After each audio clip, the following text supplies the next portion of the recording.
빌립보서 1장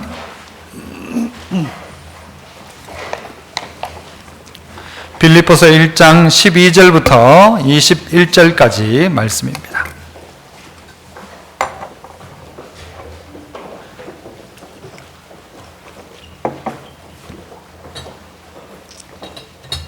빌립보서 1장 12절로 21절, 제가 12절 먼저 읽습니다.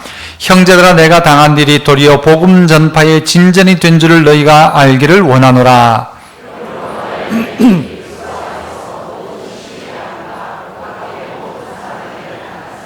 형제 중 다수가 나의 매임으로 말미암아 주 안에서 신뢰함으로 겁없이 하나님의 말씀을 더욱 담대히 전하게 되었느니라.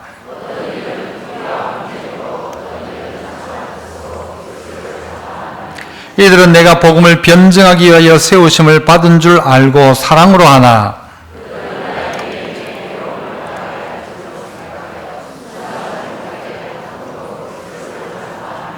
그러면 무엇이냐? 거칠애로 하나 참으로 하나 무슨 방도로 하든지 전파되는 것은 그리스도니 이로써 나는 기뻐하고 또한 기뻐하리라.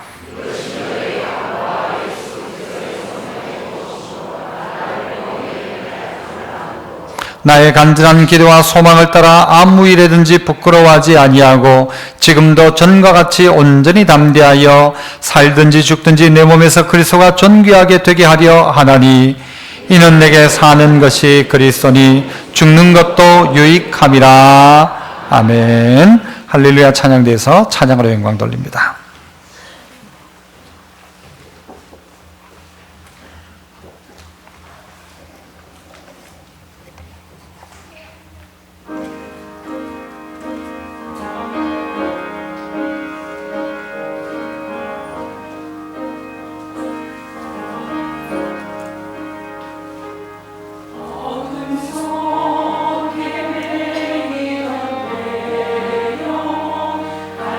몰라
아멘. 감사합니다. 네, 귀한 찬양, 또 귀한 가사 감사드립니다. 예, 오늘 성경 본문에 기대어 나의 간절한 기대와 소망이라는 제목으로 함께 말씀을 나누고자 합니다. 우리 각자에게도 기대와 소망이 있을 것입니다. 우리의 장래에 대한 기대가 내게 과연 있는가? 나는 지금 어떤 소망을 가지고 있는가 잘 살펴보아야 할 것입니다. 바울에게도 간절한 기대와 소망이 있었는데 그 간절한 기대와 소망이 나의 것과 무엇이 다른지 한번 살피면서 오늘 말씀의 은혜를 한 3가지 정도 나눠보고자 합니다. 먼저는요, 오늘 본문 말씀 보니까 이 바울은 어떤 기대와 소망을 가지고 있었다 할 수 있는가 하면 따라해 봅시다. 나의 당한 일이 복음의 진보가 된다면 나는 이렇게 하겠다 저렇게 하겠다, 이런 마음이 바울의 마음속에 있었습니다. 내가 당한 일이 복음의 진보만 될 수 있다면 이것이 바울이 가지고 있는 간절한 기대이자 소망이었다는 것입니다. 바울에게 있어서 나의 당한 일이 무엇인가? 오늘 본문 속 12절부터 보시면 형제들아 내가 당한 일이 도리어 복음 전파의 진전이 된 줄을 너희가 알기를 원하노라. 13절 이러므로 나의 매임이 그리스도 안에서 모든 시위대안과 그 밖에 모든 사람에게 나타났다라고 이야기합니다. 당한 일이 구체적으로 뭐냐? 그가 감옥에 매여 있는 오늘의 현실일 것입니다. 좀 더 전으로 가본다면 바울은 복음 전파를 위해서 아시아로 가고 싶어 했지만 성령께서는 아시아로 가려고 하는 바울을 막으시고 어디 환상을 보여주셨습니까? 마게도냐 환상을 보여주셨죠. 그래서 바울이 어디로 갔는가 하면 빌립보로 갔던 것입니다. 빌립보에 가서 거기에서 감옥에 갇혀 있었던 바울, 그 바울이 그때에 당했던 그 일이 오늘 이 로마 감옥에 매여 있는 바울의 그 몸이 오늘 그 모든 자기가 당했던 일들이 뭐가 되었는가 하면 복음의 진보, 복음의 진전이 되었다라고 이야기합니다. 우리 인생에도 스토리들이 있습니다. 스토리, 이야기죠. 그래서 사람을 감동시키는 건 뭐가 사람을 감동시킨다 하는가 하면요, 스토리가 사람을 감동시킨답니다. 그 사람의 이야기를 들으면 우리가 감동이 되어집니다. 여러분 가운데도 여러 가지 어려움과 고생과 고난, 매임의 현장 가운데 있는 분이 있을 것입니다. 가끔 우리가 어디 신방을 가면요, 어떤 분들의 이야기를 듣기 시작하면 들어보면 정말 눈물 날 일들이 많아요. 어떻게 이렇게 지금까지 살아왔는지, 어떻게 믿음 지켰는지 이야기를 들어보면 같이 앉아있던 남자들은 좀 그래도 더 울르는데 옆에 앉아있는 권사님, 전도사님하고는 좀 막 이러면서 울어요. 그러니까 그 삶의 스토리가 너무너무 힘든 일들이 많았다는 것입니다. 오늘 하나님이 바울에게도 당한 일이 도리어 복음의 진보가 되었다라고 이야기하지만 우리 각자에게도 그렇다는 것입니다. 내가 당한 이 일이 도리어 복음에 있어서 진보가 되고 있더라. 그랬으면 좋겠다. 이게 바울이 가지고 있는 기대와 소망이라는 것입니다. 여러분, 여기서 말하는 진보라는 이 말이 어떤 의미가 있는가 하면 프로콥테인이라는 단어를 쓰는데요, 이 단어는 로마 군인들이 새로운 전쟁터로 갈 때에 길이 없으면 앞에 있는 부대원들이 뭘 하는가 하면 나무를 다 잘라버리는 것입니다. 숲을 통하여 가야 되는데 길이 없으면 그 나무를 잘라내면서 길을 만들어내는 것입니다. 길이 없는 자리에 길을 내는 것, 그게 뭔가 진보, 진전이라는 것입니다. 군대로 따지면은 보병이 앞으로 쭉 가려고 하면은 포병이 어떻게 하는가 하면 대포를 그 앞에다 저 앞에다 팡팡 터뜨려 줍니다. 그러면 새로운 길들이 열리는 거예요. 적들이 도망가는 게, 그러면 우리가 앞으로 갈 수 있는 거예요. 즉 뭐냐? 전혀 길이 아니라고 생각했고 방법이 아니라고 생각했던 그 자리에 새로운 길들이 열려지는 게 뭔가? 진보, 진전이라는 것입니다. 바울의 매임이 복음의 진보가 되었다. 바울이 감옥에 갇혀 있는데 이 감옥에 갇혀 있는 이 이유 때문에, 바울이 당했던 이 일 때문에 복음이 새로운 방향으로 움직이기 시작하더라는 것입니다. 여러분, 어느 정도까지였느냐? 13절에 보니까 이름으로 나의 매임이 그리스도 안에서 모든 어디 안에요? 시위대 안과 그 밖에 모든 사람에게 나타났다 이야기합니다. 감옥에 갇힌 것은 어찌 보면 바울에게 있어서 복음을 전하기 위해 로마로 갔던 바울의 입장에서 감옥에 갇힌 것은 실패입니다. 정지된 겁니다. 이제 그만둔 것입니다. 하나님이 막으신 거다 생각할 수도 있습니다. 그의 인생에 꿈꾸고 있던 복음 전파의 일에 장애가 생겼다라는 것입니다. 꼼짝 못하는 상황, 매여있는 상황이 되었다는 것이죠. 그런데 하나님은 그 자리 가운데 어떤 역사를 베풀어 주시는가? 이 시위대 안에 갇혀 있는 이 바울에게는 이 바울을 감시하기 위해서 감시병들이 붙습니다. 이들이 몇 교대로 붙는가 하면 6교대로, 6교대로 계속해서 사람들이 바울 옆에 옵니다. 양쪽에 딱 사람이 앉아가지고 바울이 다른 죄수에게도 말 못하도록 딱 붙들어 놓는 것입니다. 자, 그러면 바울은 이때부터 뭘 할까요? 이때부터 뭐 할까요? 자기 옆에 예전 같으면요, 밖에 나가서 복음을 외쳤던 바울인데 이제 꼭 묶여있던 바울이에요. 아무것도 안 하고 있는 것이 아니라 그때 계속 찾아오는 간수들, 자기 옆에 찾아온 시위대 병사들에게 뭘 전하기 시작할까요? 복음을 전하기 시작하는 것입니다. 바울은요, 복음을 가로막았을 때도 복음을 전했던 사람이었고, 때를 얻든지 못 얻든지 복음을 전했던 복음의 사람이었어요. 그런데 어떻게 찾아와요? 6교대로 찾아오는 거예요. 그러면 첫 번째 쫙 찾아오면 복음을 전해요. 그 다음에 어떻게 할까요? 바울이 자 다음 사람 하면 쫙 들어오는 거예요. 다 지나가면 그 다음 사람 들어오세요 하면 그 다음 사람 또 들어오는 거예요. 교대로 들어오는 거예요. 그 다음 날 또 오는 거예요. 또 오는 거예요. 계속해서 그들에게 뭐 하는가? 1대1 훈련을 하는 거예요. 그에게 계속 복음을 전하는 거예요. 그러다 보니까 이 복음이 어디까지? 시위대 안과 모든 시위대 안에 뭐가 들어갔다? 복음이 들어가기 시작했더라는 거예요. 예전에는 꿈도 꾸지 못할 일이었어요. 시위대 사람들에게 복음을 전하는 것은 생각도 못할 일이었어요. 그때 최고위층이었던 이 시위대원들 가운데 하나님은 그를 감옥에 넣으심으로, 묶이게 함으로, 매이게 함으로 말미암아 복음이 증거되는데, 생각지 못한 시위대에게 복음이 전해졌고, 나는 밖에 나가지 못하고 있는데 그리고 그 밖에 모든 사람에게 나타나기 시작했다. 그것이 시위대 안과 그 밖의 사람 정도가 아니라 어디까지 이 복음이 전파됩니까? 모든 길은 어디로 통한다? 로마로 통한다. 그 말은 로마로부터 길이 시작된다는 말이에요. 로마가 가는 곳곳마다 이 시위대 병사들, 이들이 나중에는 중요한 자리를 차지하는 것이죠. 그들이 가는 곳곳마다 복음 전파하게 되는 놀라운 기적의 역사, 전혀 열리지 않을 것 같은 길들이 열려지는 역사가 어떻게 나타났다? 나의 당한 일과 내 매임을 통하여 나타났다는 것입니다. 여러분, 불신결혼, 그러니까 우리 예수 믿는 총각이 예수 안 믿는 자매하고 결혼을 하면 됩니까? 안 됩니까? 대답 못 하세요? 불신결혼 하면 돼요? 안 돼요? 대답을 못 하세요. 예수 안 믿는 사람하고 결혼하면 돼요? 안 돼요? 대답을 정확하게 합니다.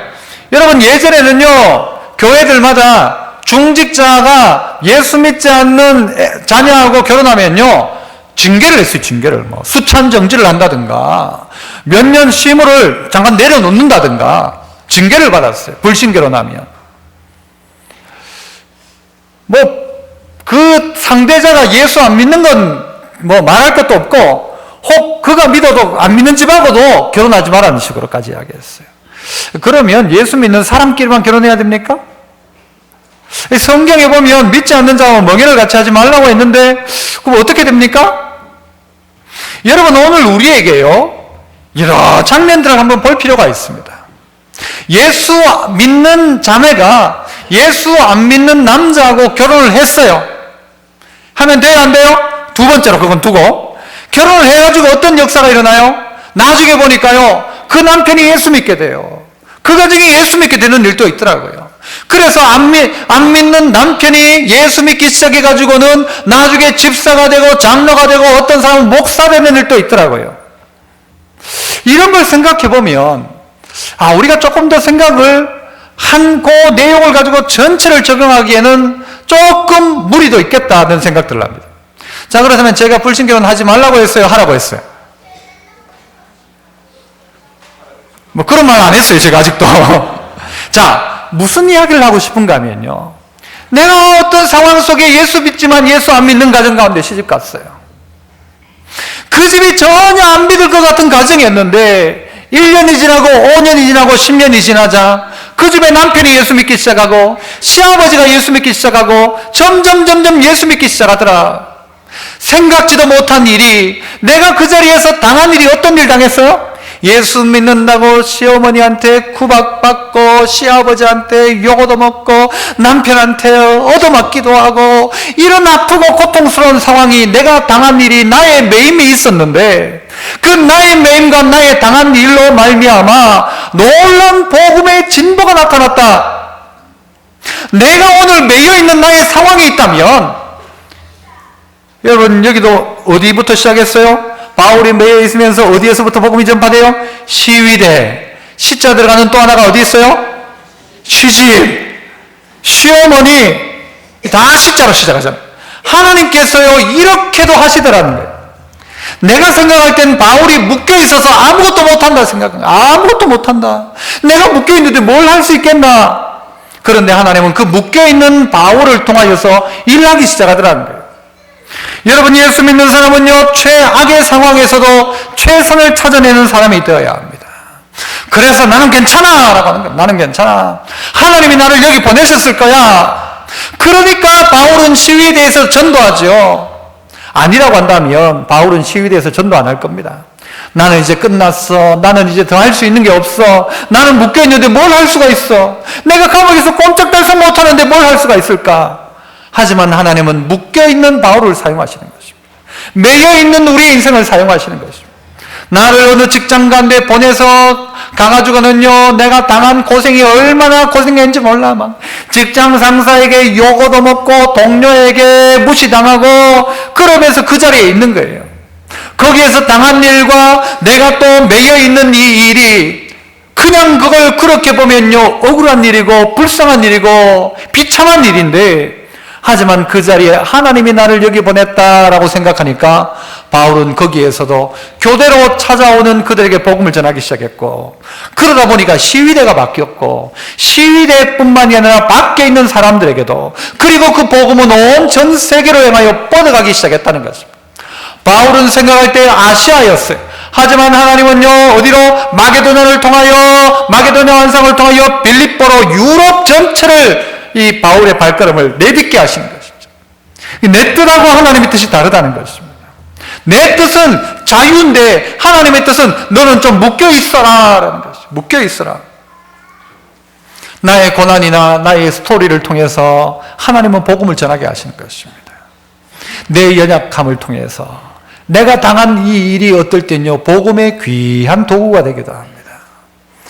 그래, 신방을 가보면 어떤 분들요, 막, 옛날 이야기를 하기 시작하면요, 책 한 권이에요, 책 한 권. 정말, 정말 고생했다. 정말 눈물 날 일이다. 결혼한 지 얼마 안 돼가지고 남편을 잃고 자식을 키우면서 그렇게 믿음으로 살아가면서 그렇게 했던 아름다운 그 흔적들과 스토리들이 뭐로 사용되어져야 되는가 하면요, 복음의 진보의 귀한 도구라는 것입니다. 여러분 스스로의 이야기, 옛날 자기에게 일어났던 내 예수 믿은 이야기 할 때 책 보고 해야 됩니까? 눈 감고도 할 수 있는 일, 눈 감고도. 왜? 내게 일어난 일이기 때문에.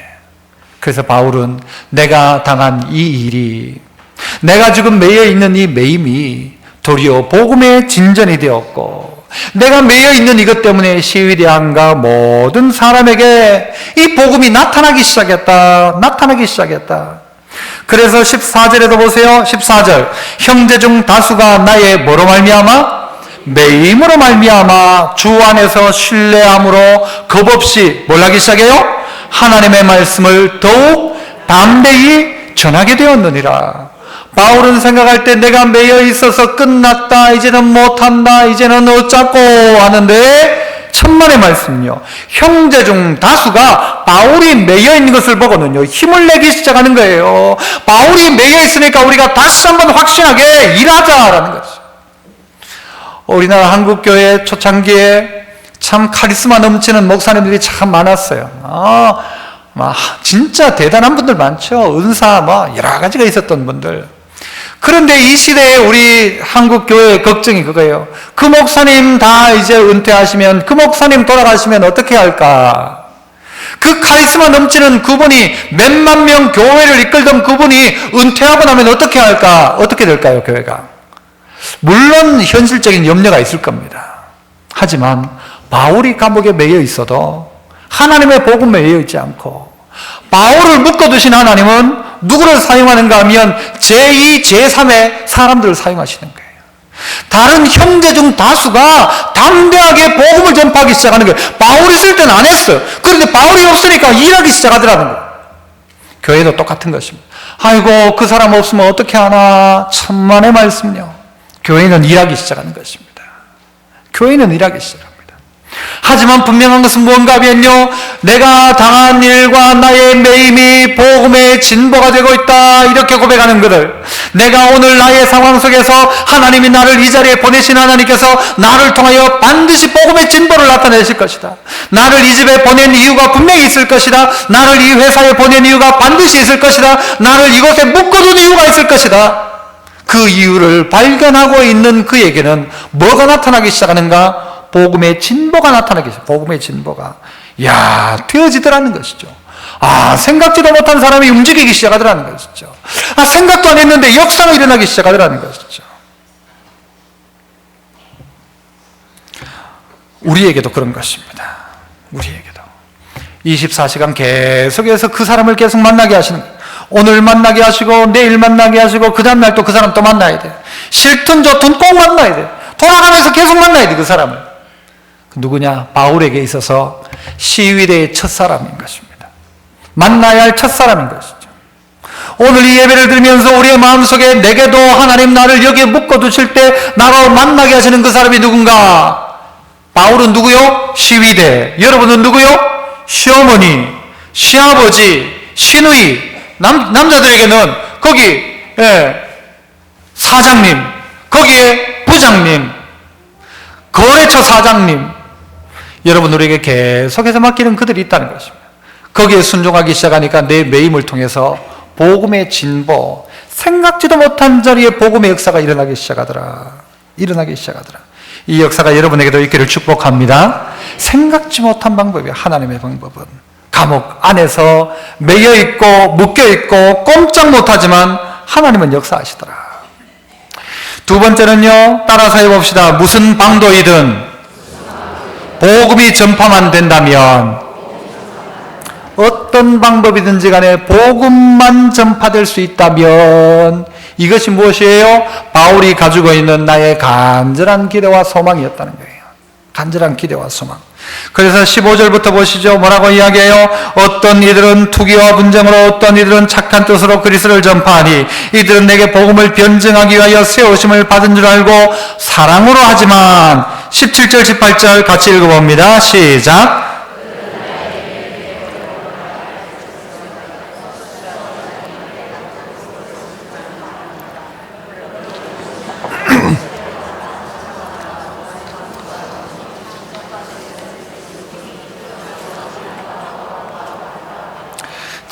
이 바울에게는 어떤 일이 벌어지고 있는가 하면요, 바울이 갇혀있는 이것 때문에 어떤 사람들은 복음을 막 전하기 시작했다고 했잖아요. 형제 중 다수가 복음을 전했다고 하잖아요.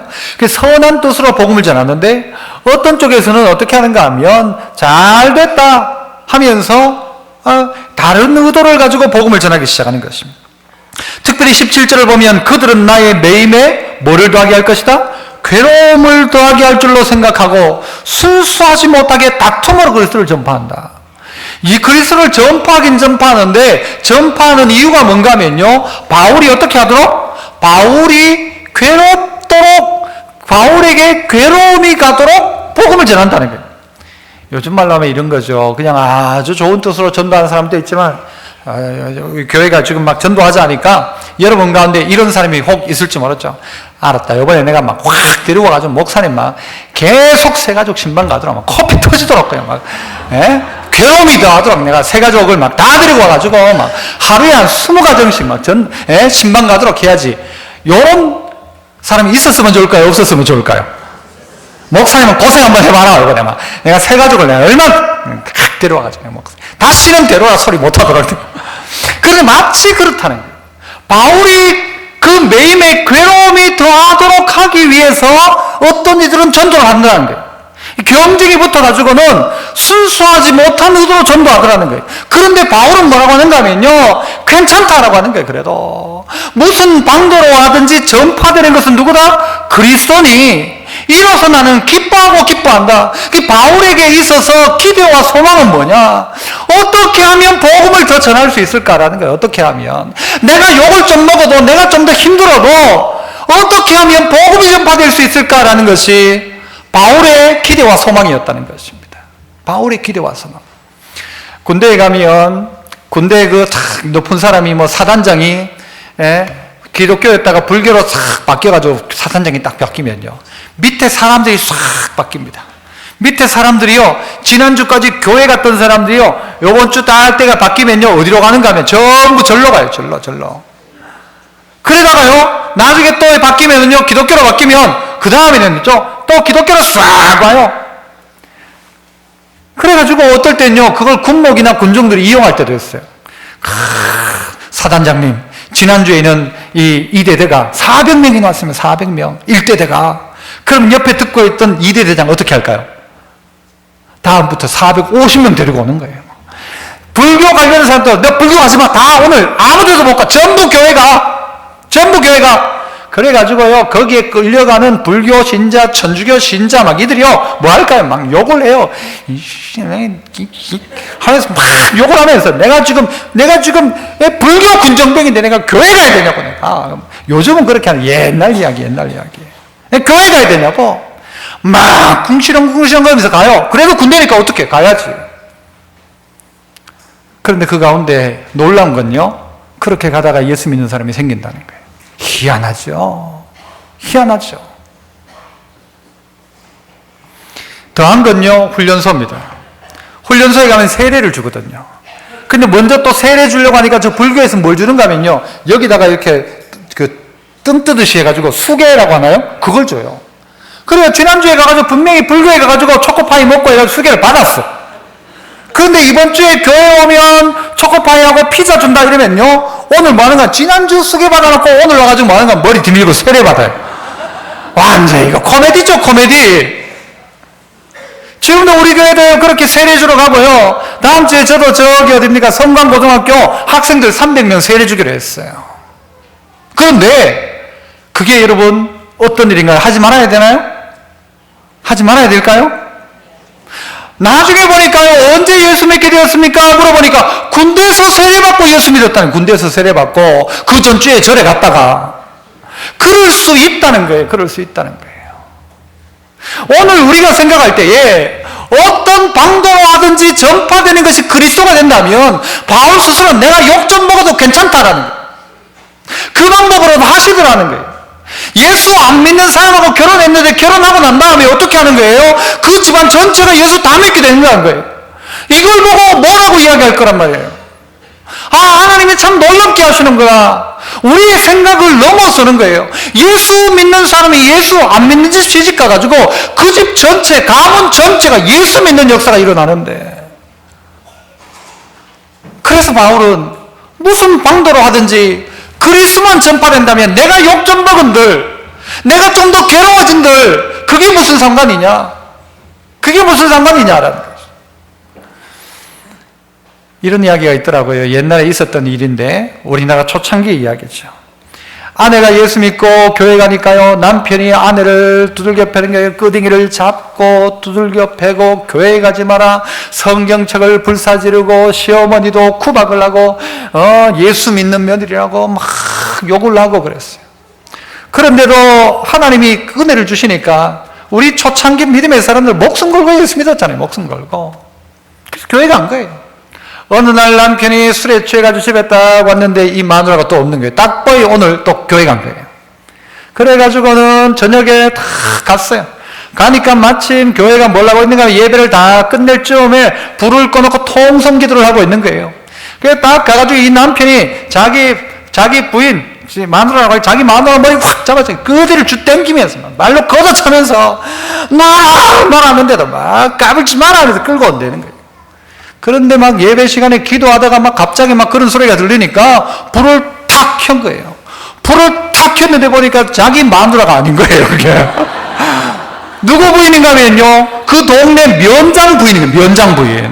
그 동네 제일 높은 면장 부인 끄댕이를 잡고 나온 거예요. 그러니까 남자가 술은 취해서도 떡볶은 깜짝 놀라가지고 동네 제일 어른 부인 끄댕이를 잡고 나왔으니까 아이고 죄송합니다 하니까 이 면장 부인이 뭐라고 했는가 하면요, 나를 이렇게 두들겨 패서 난 고발하겠다 그래. 고발하겠다. 왜 나를 그렇게 두들겨 팼냐, 고발하겠다 그래. 제발 용서해달라고, 내가 내 마누라인 줄 알고 잘못 그랬다고 막 빌었어요. 비니까 이 면장 부인이 뭐라고 하는가 하면, 내가 그렇다면 당신이 내 요구 조건을 들어주면 내가 용서해 주겠다, 고발 안 하겠다. 첫 번째 요구 조건, 당신 마누라 좀 두들겨 패지 마라. 두들겨 패지 마라. 두 번째 뭘까요? 네 교회 나와라 그랬어요. 어떻게 했을까요? 교회 나왔죠. 제가 이야기를 읽건요, 좀 끄디 잡히도 괜찮다. 그래가지고는 예수 믿게 되었다는 거예요. 초창기에 이런 일들 많았습니다. 많았어요. 저희 아버지도 길 가다가 술 취해가지고 교회 뭐 하는가 이렇게 창문을 보다가 들어갔다가, 술 취한 상태에 들어갔다가는요, 하나님이 그 자리에서 그냥 꼬꾸라뜨리게 만들어가 예수 믿게 하셨잖아요. 하나님 초창기에 그러셨다고요. 오늘 우리 생각은요, 막 꼭 이래야 된다 저래야 된다 하는데 꼭 답이 있는 게 아니더라고요. 어떨 때는 내가 막 복음을 전하는데 그 사람을 굴복시키면 교회 오는 거 안 와요. 안 오고 도리어요. 내가 어떨 때는요, 밥 사주면 교회 올 사람이에요, 그 사람은.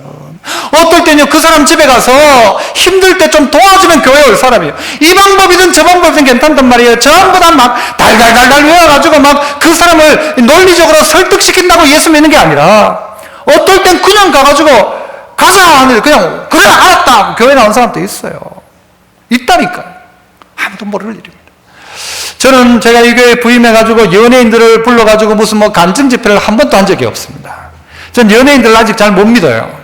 왜냐하면 많은 연예인들이요, 간증 집회 오고는요, 그 다음날 토크쇼에서 무슨 이야기 하는가 하면 지난주에 술 마신 이야기예요. 요번에도 어떤 그 박모 우리 이 연예인 중에 한 명이요, 그 집산 걸로 내가 알고 있는데, 이게 지난주에 뭐 했는고 하니까 춤추러 다니고 막 심심하면 맥주 마시고 막 아침 깨면 맥주 마시고 이런 간증을 하지 말든가, 아니면 어디 조사할 때 종교, 기독교, 주량, 소주 2병 반 이렇게 써놔요. 기독교라고 쓰지 말든가. 그런데요, 희한한 건 그들이 언제 와가지고 간증 집회를 하는데, 뭐 자기 그냥 그 유명세죠. 와가지고 이야기하는데, 그 사람 보려고 나왔다가 예수 믿는 사람 있을까요, 없을까요? 있기도 하더란 말이죠. 어떤 데 보니까 옥동자 아세요? 옥동자 막 맞박이 이렇게 하는 맞박이. 걔가 와가지고 막 하니까 초등학교 애들이 막 다 모여, 다 모여. 알고 보니까, 나중에 보니까 그 가운데 그렇게 교회에 와가지고 예수 믿는 사람이 생기더라니까요. 총동원 전도주일 해가지고요, 막 하이타이 준다 해가지고 막 하이타이 갖다 놓고 칼라 TV 1등하면, 전도 1등하면 TV 준다. 어떤 데는 제주도 여행권 준다. 어떤 데는요, 요즘은요 성지순례 보내준다 그래요. 성지순례. 여러분 우리가 성지순례 보내주면 전도 한번 하실래요, 여러분? 하실래요? 대답을 안 해요. 금 10돈 준다 하면 한번 하실래요? 이래도 안 해요? 그런데 그게 문제가 있는 것 같아요.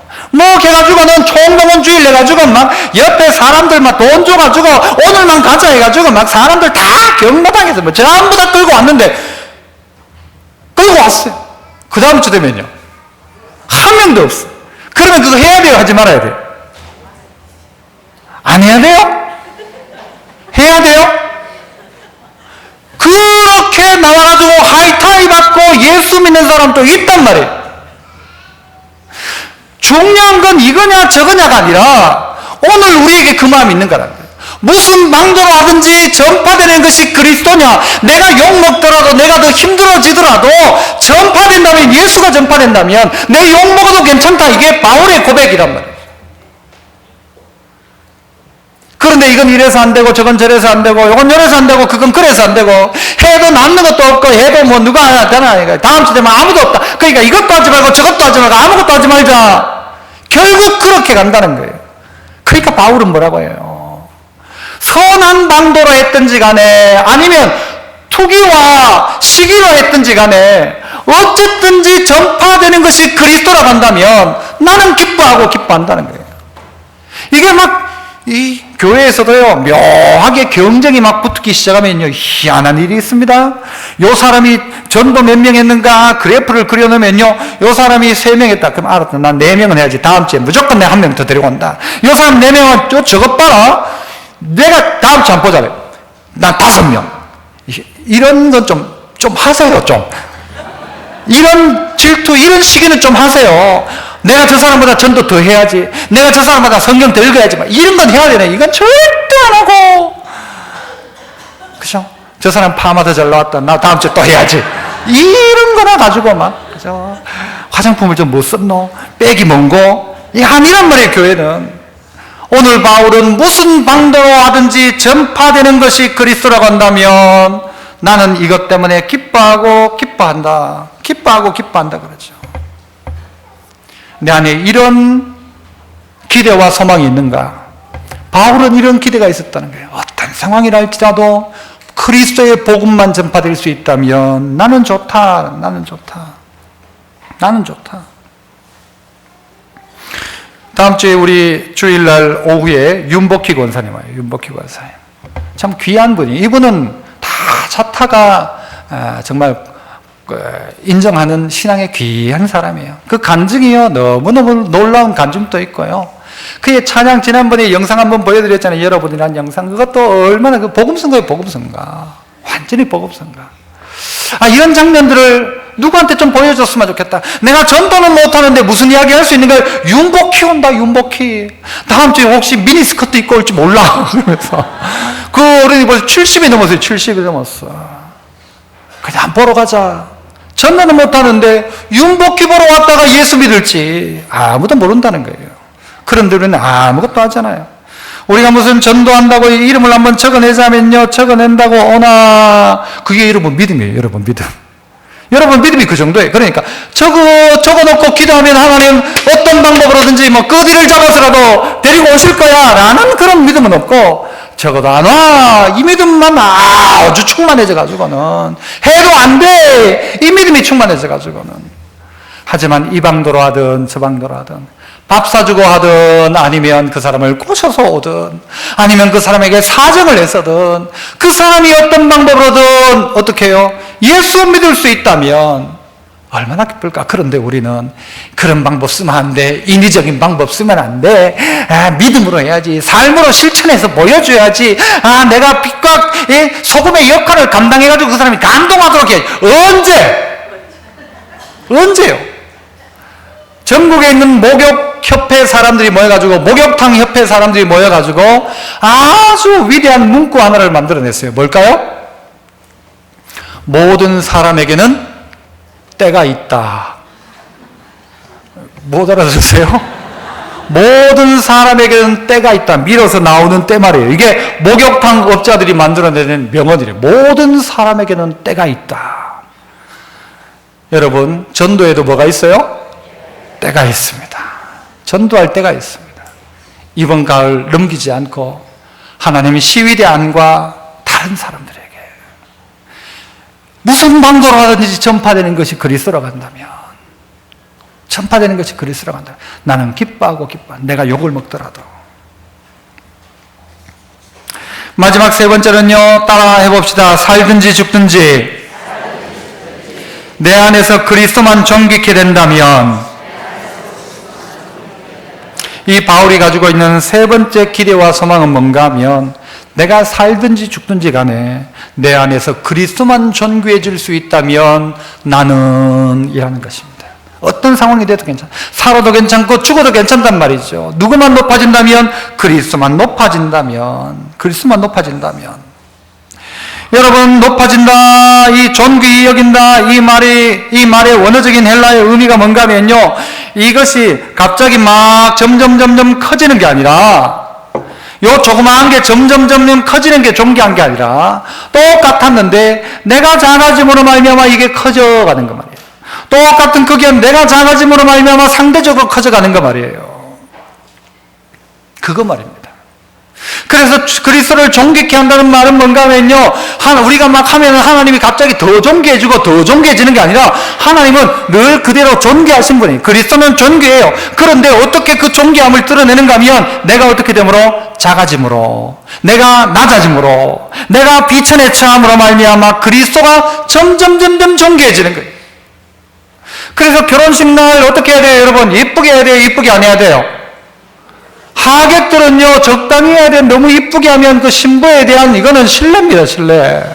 그날 제일 드러나는 건 신부가 돼야 되는데, 신부 친구가 지가 제일 이쁘게 완전 신부 화장만 풀 메이크업을 하면, 그건 시집 잘 못 가요, 그런 친구들은. 어떻게 해야 돼요? 그리스도만 존귀케 되도록. 마치 이것은 뭐하고 같은가 하면요, 시소하고 같아요. 시소 있잖아요, 시소.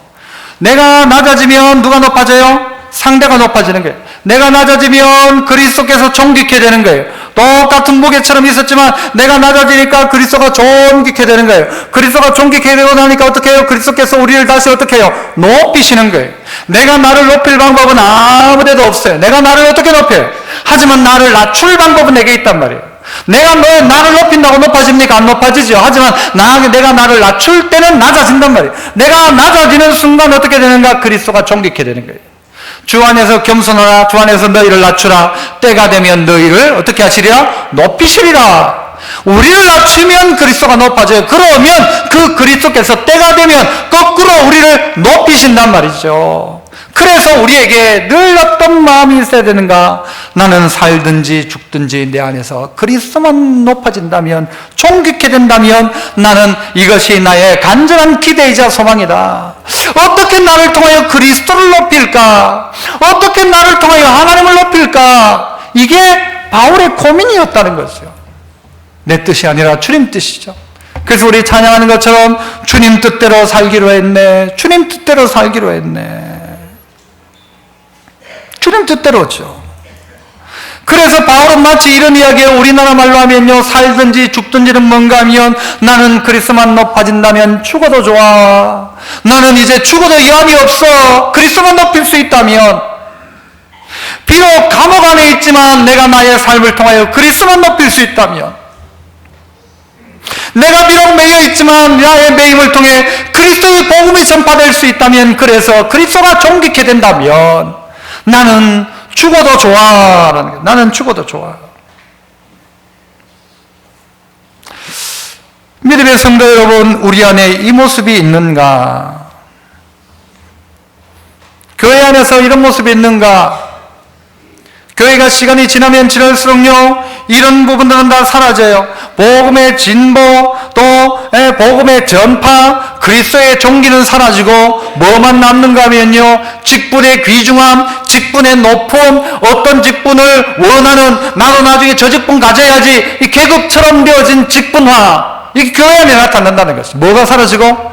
어떻게 하든지 내가 매임으로 말미암아서, 어떨 땐 내가 욕을 먹더라도 복음의 진보가 나타나면 좋겠다, 이 마음이 사라지고, 무슨 방도이든지 복음이 전파될 수 있다면 나는 좀 더 어려움을 당하고 이 매임에 괴로움이 더한다 할지라도 복음이 전파될 수 있다면 좋은다, 이거 사라지고 이제 어떻게 다스릴까, 어떻게 내가 내 역할을 할까, 자꾸 교회 안에서 자꾸 높아지려는 마음들이 생긴다는 것입니다.